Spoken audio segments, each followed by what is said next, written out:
If somebody cannot touch their toes, and I'm not saying with a deadlift back, I'm saying if somebody doesn't just have the comfortable mobility to bend forward and touch their toes, you should probably work on that before you expect to teach them a deadlift.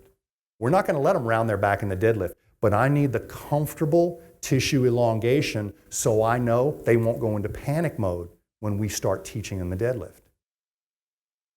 Once we've got a change in mobility, and mobility doesn't have to be perfect, but if I take somebody's toe touch from here to here, I've taken away a stiffness. When I take away that stiffness, I've got an opportunity to inject some patterning, because stiffness is like training wheels.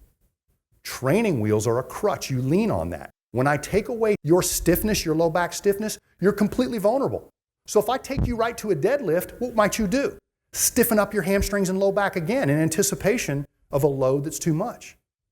But if I were to take you to a non-threatening position like quadruped or kneeling, you may maintain that level of mobility and maintain that level of looseness in your low back because I didn't challenge you above your threshold. So many times we do the exact right mobility stuff and then we don't dose the stability, so we send them right back into their protective posture.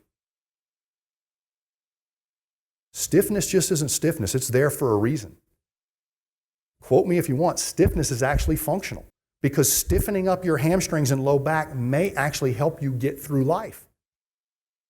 You may do the world's worst kettlebell swing, but if that's only 10 minutes of your life and the rest of your life is having to work with people and stuff, then that stiffness is getting you through the day and keeping you out of a range of motion you can't control.